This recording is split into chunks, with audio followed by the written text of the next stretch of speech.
Oke. Bismillahirrahmanirrahim. Assalamualaikum warahmatullahi wabarakatuh. Waalaikumsalam warahmatullahi wabarakatuh. Sebelumnya saya ucapkan selamat menjalankan ibadah puasa bagi teman-teman yang menjalankan ibadah puasa pada hari ini. Semoga kita selalu senantiasa diberikan kesehatan. Nah, amin. Pertemuan pada siang ini itu adalah pertemuan ke-6, melanjutkan pertemuan dari dosen pertama yaitu Pak Sira, selaku dosen penanggung jawab mata kuliah Manajemen Pemasaran. Seperti yang kita ketahui bersama, ilmu manajemen itu ada 4 ya konsentrasinya, yaitu ada manajemen sumber daya manusia (MSDM), manajemen pemasaran, manajemen keuangan, dan manajemen operasional. Nah, inilah konsentrasi yang ada di prodi kita. Nah, bagi nanti teman-teman mahasiswa yang ingin mengambil konsentrasi pemasaran, nah ini adalah pengenalan dasar ya di semester 4 ya untuk manajemen pemasaran. Nanti bisa dipetakan nih, nanti untuk tugas akhir saya nanti kira-kira mau manajemen pemasaran, keuangan, SDM atau operasional. Seperti yang kita ketahui, manajemen pemasaran itu kita lebih banyak melakukan riset pasar gitu ya. Nah, adapun konsep dari inti pemasaran itu sudah mungkin dijelaskan oleh Pak Sira di pertemuan pertama. Nah, konsep inti dari pemasaran itu kurang lebih ada 14 poin ya. Kita lihat di sini bagaimana kita memenuhi kebutuhan dasar hidup manusia, kemudian bagaimana kita meriset keinginan dari si konsumen, kemudian kita bisa meriset pasar bagaimana permintaan, kemudian segmentasi pasar, kemudian sasaran ya, positioning, bagaimana penawaran, kemudian merek ya. Ini semua nanti tema-tema yang bisa kita ambil dalam tugas akhir. Kemudian juga yang ke-9 bagaimana nilai ya. Kita melihat bagaimana nilai kualitas layanan misalnya yang dirasakan oleh pelanggan ya. Bagaimana dengan produknya, kemudian bagaimana kepuasan oleh pelanggan, kemudian bagaimana saluran distribusi pasar gitu ya. Kita mencari biaya terendah gitu untuk saluran distribusi pasar gitu ya. Kemudian juga bagaimana rantai stoknya, kemudian persaingan bisnisnya dan lingkungan pemasaran. Dalam pertemuan ke-6 ini kita akan membahas bagaimana sih menganalisis pasar konsumen. Jadi apa saja yang diperlukan atau dibutuhkan oleh konsumen-konsumen gitu ya. Makanya kadang pasar itu lebih membaca apa sih yang diminati oleh konsumen kita yang saat ini lagi tren gitu ya, yang saat ini lagi mungkin lagi viral misalnya. Nah, itu harus kita bisa membaca itu ya. Pelaku bisnis itu harus bisa membaca apa sih yang diminati oleh konsumen kita gitu. Kalau kita lihat memahami pelanggan ya, ini materi ini sudah saya share kemarin ya minggu lalu sama salah sekretaris ya Indriani kalau nggak salah ya. Nah, ini dalam memahami pelanggan, pemasaran yang berhasil mengharuskan perusahaan berhubungan penuh dengan pelanggan mereka. Jadi memang ketika kita punya produk dan ingin memasarkan, ya kita harus berhubungan ya dengan pelanggan. Nah, kalau kita punya produk atau kita punya usaha misalnya, tapi hanya diam saja ya, bagaimana mungkin gitu ya produk kita bisa dikenal oleh pelanggan-pelanggan kita. Makanya nanti itu ada yang dikenal dengan namanya promosi, ya, iklan dan lain sebagainya. Jadi memang harus kita pahami gitu, apa sih yang keinginan pelanggan. Nah, kalau kita lihat sekarang marak di marketplace, kemudian di beberapa sosial media misalnya banyaknya usaha-usaha ya yang bisa memasarkan produk kita dari rumah yang nggak perlu harus punya ruko misalnya, kita harus punya toko, kita harus punya stand gitu ya di pameran misalnya. Nah, saat ini kita bisa gampang gitu untuk bisa mengenalkan produk kita kepada pelanggan. Cukup dengan posting di Instastory misalnya, atau di apa lagi? di status-status Facebook ya. Nah, kita bisa berhubungan gitu dengan si pelanggan tadi tanpa harus kita bertatap muka atau tanpa harus kita bertemu langsung dengan pelanggan. Kita cukup bisa mengenalkan usaha kita atau produk kita kepada pelanggan dengan menggunakan media sosial pada era digitalisasi saat ini gitu ya. Nah, itu mudah sekali gitu untuk kita memasarkan. Kemudian memahami pelanggan itu memperoleh pandangan 360 derajat tentang kehidupan sehari-hari mereka dan perubahan yang terjadi sepanjang hidup mereka. Dikatakan di sini bahwa produk yang tepat dipasarkan ke pelanggan yang tepat dengan cara yang tepat pula. Nah, sehingga bisa kita lihat banyaknya beberapa usaha yang berhasil, namun juga ada beberapa usaha yang tidak berhasil gitu ya. Bisa saja produk yang mereka tawarkan tidak tepat atau tidak sesuai dengan permintaan pelanggan atau permintaan pasar gitu. Kemudian juga kita memasarkan di marketplace, contoh seperti Facebook misalnya. Produk kita udah tepat nih gitu ya. Mungkin tapi kita lihat dulu pelanggannya. Nah, pelanggan di Facebook kalau saya dalam pengamatan saya gitu ya, pengamatan ibu gitu, itu kebanyakan ibu-ibu ya. Nah, berbeda dengan IG gitu ya. Kalau di Instagram itu pelanggannya kebanyakan anak-anak muda dari usia belasan ya sampai dengan ya yang masih di bawah inilah, maksudnya tidak seperti ibu-ibu yang pengguna Facebook gitu. Bahkan ponakan saya, kalau saya pribadi itu lebih familiar dengan menggunakan Facebook misalnya.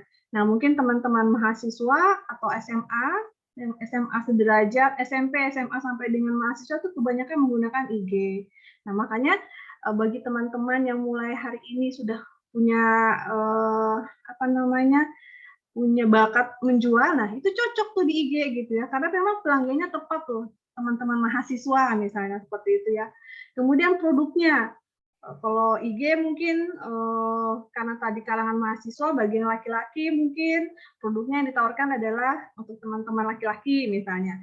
Kemudian kalau yang perempuan, pelanggannya adalah teman-teman perempuan yang produknya memang sesuai untuk teman-teman cewek misalnya, seperti hijab mungkin, aksesoris misalnya, atau juga konektor hijab misalnya, konektor masker misalnya, seperti itu. Nah, kemudian harus dengan cara yang tepat pula. Caranya bagaimana? Nah, kita harus pintar membujuk ya, membujuk pelanggan gitu. Jadi harus pakai caption-caption yang menarik, atau istilahnya apa itu ya, copywriting namanya ya, kalau istilah dalam bahasa pemasaran itu copywriting-nya harus menarik misalnya. Ada juga yang teman-teman mungkin cara membujuknya dengan menggunakan bahasa Kylie misalnya, itu boleh gitu ya. Atau menggunakan bahasa yang lagi trending atau yang lagi viral misalnya. Atau ada sedikit disuguhkan kosakata-kosakata menggunakan apa ya, caption-caption menggunakan kebarat-baratan misalnya, seperti itu. Jadi memang ketika kita memahami pelanggan, kita akan mendapatkan 360 derajat tentang kehidupan sehari-hari mereka. Nah, ketika kita sudah pasarkan produk ini misalnya, kok sepi ya responnya atau komentarnya. Nah, berarti ini nggak cocok nih produk ini untuk kita pasarkan, karena mungkin mereka nggak pakai seperti ini gitu ya. Atau hijab, misalnya hijab yang modelnya lebih cenderung ke ibu-ibu misalnya.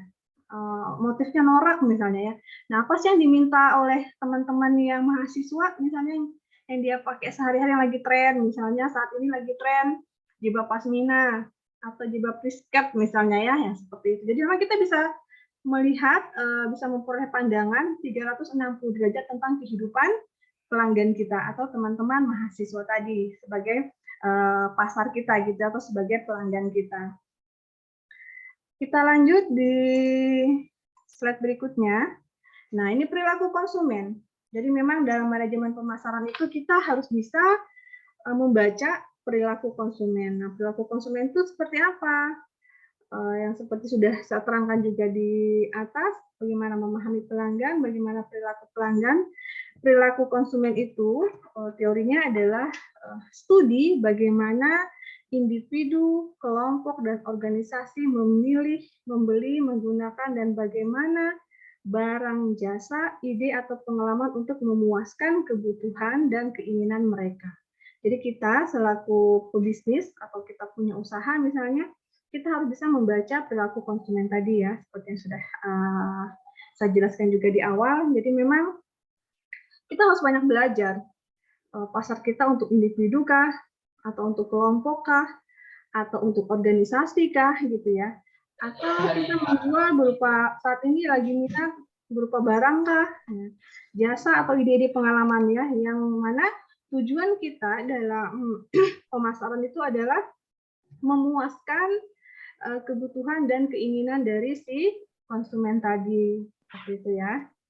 Nah, sekarang kita lihat bagaimana proses psikologi kuncinya. Nah, di sini ya.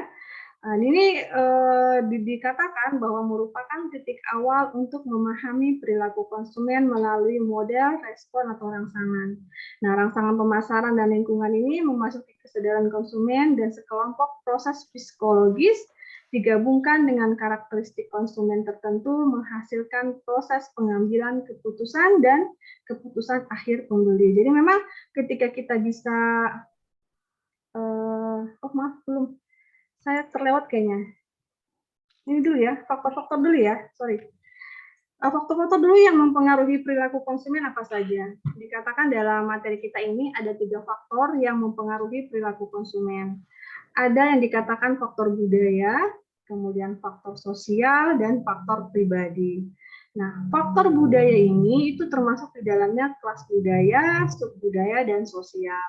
Contoh misalnya, ketika kita memasarkan produk kita di Kota Palu dengan budaya Kaili misalnya ya, itu tentu berbeda ya dengan kita memasarkan produk itu faktor budayanya orang Bugis misalnya atau orang Kalimantan, nah seperti itu misal.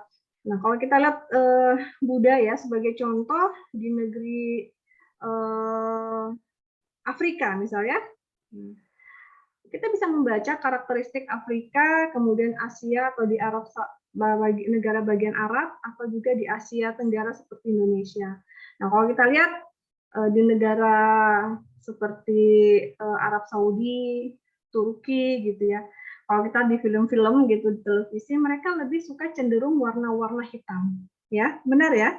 Kalau coba lihat itu mobil-mobil misalnya di Turki itu kebanyakan hitam, warna gelap, ya ada beberapa warna putih gitu. Nah, berbeda dengan pasar kita, faktor budaya yang ada di negara Afrika misalnya. Mereka cenderung suka warna-warna yang ngejreng ya, seperti kuning, orange gitu kan. Nah, bisa kita bayangkan, bisa kita lihat kalau kita di Piala Dunia itu kan bagian Afrika tuh lebih ngejreng ya warna-warnanya, lebih mencolok gitu. Karena memang mereka budayanya suka warna-warna yang mencolok gitu. Nah, beda dengan budaya-budaya Arab atau Turki misalnya, mereka lebih suka warna yang gelap seperti hitam tadi atau soft seperti itu ya. Nah, Asia, Indonesia berbeda lagi gitu ya. Budayanya apa? Mereka budaya kita adalah budaya orang Timur misalnya. Nah, itu kalau di Eropa udah biasa kan pakaian dengan terbuka gitu ya, pasar-pasar fashion kita tuh yang terbuka gitu kalau di Eropa. Nah, berbeda dengan budaya yang ada di Indonesia atau di Asia Tenggara gitu ya. Nah, itu kan lebih kepada kebanyakan gitu ya, lebih kepada tertutup gitu, pakaian yang lebih dalam tanda kutip kita sopan gitu ya. Nah, tentunya berbeda kan pasar fashion yang ada di Eropa dengan fashion yang ada di Indonesia atau di Asia Tenggara seperti itu. Walaupun memang ada juga beberapa yang suka pakai yang terbuka gitu ya. Kalau contoh di Malaysia budayanya Indonesia misal contoh juga karena kita mayoritas Muslim ya kebanyakan ya pasar kita itu ya contohnya ya banyak perempuan-perempuan yang berhijab. Jadi memang pasar untuk hijab itu memang bagus gitu ya di Indonesia dan Malaysia misalnya seperti itu. Jadi memang kita harus lihat dulu faktor-faktor budaya tadi. Nah, mungkin teman-teman bisa mengamati faktor budaya yang ada di Kota Palu. Mungkin karena juga Kota Palu khususnya juga kan mayoritas mungkin banyak yang berhijab, sehingga pasar-pasar fashion hijab, gamis itu memang laku ya di Kota Palu gitu ya, apalagi di Makassar misalnya seperti itu. Nah, walaupun ada beberapa apa namanya, pemasar atau pengusaha yang menjual produk-produk fashion yang mungkin tidak harus hijab gitu atau baju-baju gamis gitu ya. Nah, yang berikutnya itu adalah faktor sosial. Di sini dikatakan kelompok referensi, keluarga, peran sosial, dan status konsumen. Mengapa kita perlu juga memperhatikan faktor sosial perilaku konsumen ini? Jadi memang dalam kita membaca pasar dan mengamati perilaku konsumen, faktor sosial itu juga penting ya untuk kita apa namanya, untuk kita perhatikan seperti itu, karena memang bisa saja keluarga seperti apa, peran sosial seperti apa, dan status konsumen. Nah, status konsumen itu kan beragam ya, mulai dari status yang mungkin dari penghasilan 0 sampai 1 juta, kemudian juga 1 juta sampai 3 juta, misalnya. Tentunya itu berbeda ya produk yang kita pasarkan, karena memang kita harus bisa membaca faktor-faktor sosial dari si konsumen tadi. Tentunya beda kan yang kita pasarkan ketika status konsumen tadi misalnya berpenghasilan dari 100 sampai 1 juta dan misalnya 1 juta sampai dengan 10 juta itu berbeda ya gitu. Itu artinya kita berbeda cara kita memasarkan produk yang harus kita tawarkan. Kemudian yang ketiga juga ada faktor pribadi. Nah, di sini dikatakan ada usia, kemudian tahap, siklus hidup, pekerjaan, dan keadaan ekonomi, kepribadian, dan konsep diri, serta gaya hidup dan nilai. Nah, jadi ini memang penting gitu ya, kita mengamati perilaku konsumen. Jangan sampai kita tadi yang dikatakan di awal, apa namanya, produknya tidak tepat untuk usia anak, untuk usia anak 0 misalnya sampai 10 tahun, kemudian juga pelanggan kita nggak tepat sasaran gitu ya, kemudian juga cara kita tidak tepat dalam apa namanya, membaca perilaku konsumen tadi. Nah, kita harus bisa bedakan bagaimana pekerjaannya, keadaan ekonominya gitu ya, kepribadian, konsep diri, serta gaya hidup dan nilai.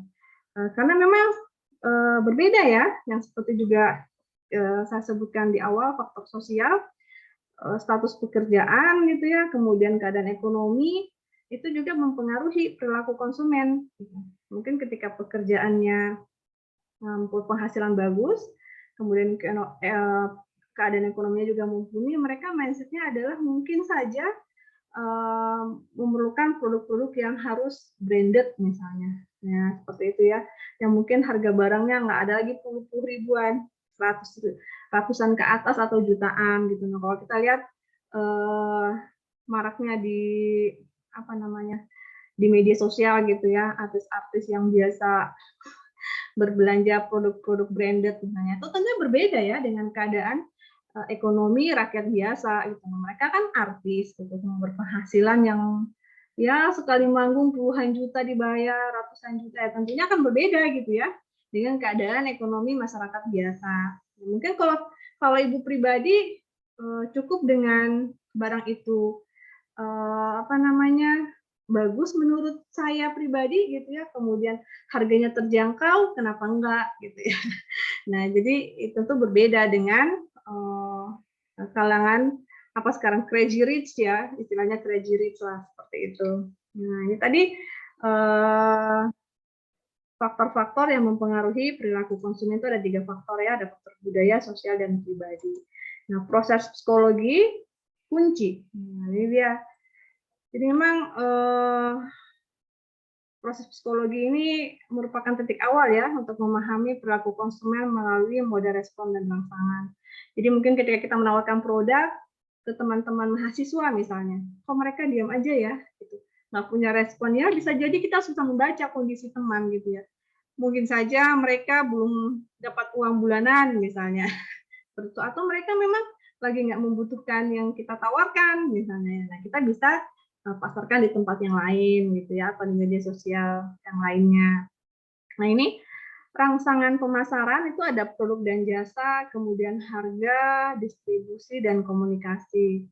Nah, rangsangan lainnya adalah ekonomi, teknologi, politik, dan budaya. Nah, psikologi konsumen itu ada 4, di sini dikatakan. Itu adanya motivasi, adanya persepsi ya dari konsumen, kemudian pembelajaran dan memori. Nah, ini ada karakteristik konsumen, itu ada budaya tadi, kemudian ada sosial dan ada faktor pribadi. Hampir mirip ya psikologi konsumen dengan karakteristik konsumen. Karakteristik itu ciri-ciri yang nampak gitu ya, yang bisa kita amati. Nah, sedangkan psikologi konsumen itu kita harus lebih dalam gitu mengamati bagaimana sih psikologi dari si konsumen kita. Ini butuh ilmu khusus gitu ya, butuh trik-trik khusus gitu untuk kita bisa merayu bagaimana si konsumen itu bisa tergoda gitu dengan yang kita tawarkan. Jadi memang intinya manajemen pemasaran itu bagaimana sih cara kita membujuk, merayu si konsumen untuk bisa membeli produk kita. Gitu. Kita harus bisa memotivasi, kemudian bagaimana kita harus memberikan rangsangan memori-memori yang baik gitu ya terhadap konsumen. Bagaimana cara kita memasarkannya dengan cara yang yang santun. Kadang mungkin sebel ya di antara teman-teman kalau ada marketing misalnya menawarkan dagangannya. Nggak semua orang mau ya. Maksudnya nggak semua orang suka gitu ya ditawarin. Nah, itu kita bisa membaca psikologi itu gitu ya. Jangan sampai lagi orang yang nggak mood si konsumen tadi terus aja kita tawarkan gitu ya. Kita tawarkan produk kita. Nah, kita harus bisa membaca ekspresi gitu dari konsumen. Ketika si konsumen tadi mungkin wajahnya lagi nggak mood atau lagi ya jangan kita paksa gitu ya untuk kita menawarkan produk kita. Nah, dari psikologi konsumen dan karakteristik konsumen ini ada proses keputusan pembelian. Nah, ada pengenalan masalah, pencarian informasi, ya, evaluasi alternatif, kemudian keputusan pembelian, perilaku, dan pasca pembelian. Kemudian di sini ada bagaimana keputusan pembelian. Konsumen tadi tentunya ada pilihan produk, pilihan merek, ya, pilihan penyalur, jumlah pembeli, ya, waktu pembelian, dan metode pembayarannya seperti apa. Kalau kita lihat motivasi di sini, ada kebutuhan menjadi motif ketika kebutuhan tersebut meningkat sampai tingkat intensitas yang cukup sehingga mendorong kita untuk bertindak. Teori yang digunakan adalah teori Freud, teori Maslow, dan teori Herzberg. Nah, ini kalau kita lihat teori motivasi menurut Maslow, itu adanya kebutuhan fisiologi. Jadi memang ketika si pelanggan tadi ingin membeli atau sesuai dengan kebutuhannya mereka atau perilaku konsumen tadi gitu ya, ada beberapa motivasi yang menurut Maslow ketika mereka memilih atau untuk memutuskan membeli dari produk kita. Nah, katakan di sini kebutuhan fisiologis. Nah, motivasi apa sih yang memotivasi pelanggan gitu ya untuk bisa membeli produk kita? Dikatakan di sini ada yang pertama itu adalah kebutuhan fisiologis. Contohnya makanan, air, dan tempat berlindung. Ini ada kebutuhan pokok gitu ya, kebutuhan dasar seperti beras misalnya ya, sembako. Nah, itu kan kebutuhan fisiologis gitu ya, yang memotivasi si konsumen tadi. Kemudian juga ada kebutuhan keamanan, perlindungan ya. Kemudian juga ada kebutuhan sosial, rasa memiliki atau cinta. Ada kebutuhan penghargaan diri, yaitu pengakuan, kemudian status. Misalnya kita beli tas branded, kita sepertinya termotivasi untuk beli branded karena untuk status misalnya ya. Beda dengan mungkin bagi yang tadi saya katakan saya sendiri, saya membeli tas itu sesuai dengan fungsi dan kebutuhan. Kira-kira tas yang saya beli ini berfungsi nggak sih? Dan saya butuhkan nggak ini tas gitu ya. Nah, berbeda dengan orang yang untuk penghargaan gitu ya, hanya untuk status misalnya, supaya misalnya dia dikatakan sosialita atau dia kaum crazy rich misalnya, seperti itu ya. Nah, ada juga yang memotivasi konsumen itu adalah kebutuhan aktualisasi diri. Ya, ada pengembangan dan realisasi diri. Gitu. Kemudian ada persepsi. Nah, ini persepsi proses di mana kita memilih, mengatur, dan menerjemahkan masukan informasi untuk menciptakan gambaran dunia yang berarti ya. Bagaimana kita memandang dunia, kemudian persepsi lebih penting daripada realitas, karena persepsi yang mempengaruhi perilaku aktual konsumen. Ini terdiri dari ada atensi selektif, distorsi selektif, retensi selektif, dan persepsi bawah sadar ya. Nanti bisa dibaca. Kemudian ada juga pembelajaran. Nah, di sini ada pendekatan populer dari pembelajaran, ada teori mengkondisikan klasik, kemudian teori mengkondisikan instrumental operan, dan teori pembelajaran melalui pengamatan. Nah, kalau proses ini merupakan ini ya, individu ya, proses dari individu sendiri untuk memperoleh pengetahuan dan pengalaman. Jadi bagaimana mereka sih membeli, memakai, itu mereka terapkan dalam perilaku yang akan datang, gitu ya. Kemudian ada juga yang dikatakan memori, ya. Ini kan tadi di dalam apa namanya segmen pasar tadi ya. Kemudian mana tadi persepsi, memori. Memori ini adalah menyimpan informasi dan pengalaman saat menjalani hidup. Memori terbagi menjadi dua, ada memori jangka pendek dan ada memori jangka panjang. Nah, biasanya umumnya kita hanya memiliki memori jangka pendek ya, terbatas gitu, karena memang setiap individu itu berbeda-beda gitu kapasitas memorinya ya. Ada yang cepat nangkapnya, ada yang permanen yang lama, tak terbatas gitu ya. Kemudian asosiasi merek ini terdiri dari semua pikiran, perasaan, persepsi, citra, pengalaman, kepercayaan sikap, dan lain-lain yang berhubungan dengan merek dan not merek. Nah, jadi pentingnya memori gitu ya dalam perilaku konsumen untuk itu tadi bagaimana kita bisa memberikan informasi dan pengalaman saat menjalani hidup. Ini ada proses pembelian konsumen. Nah, ini proses-prosesnya.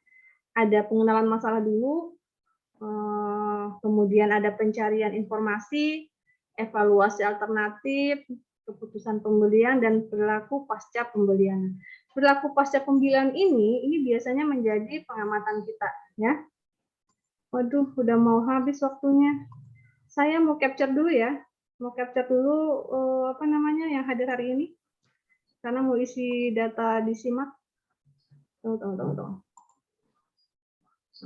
Ini ya, yang hadir 16 ya. Tadu ya. Saya mau print screen dulu. Oke.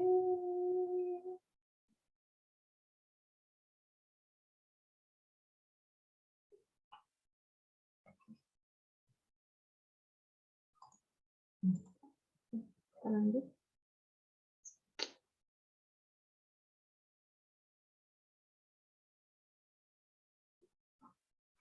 Itu.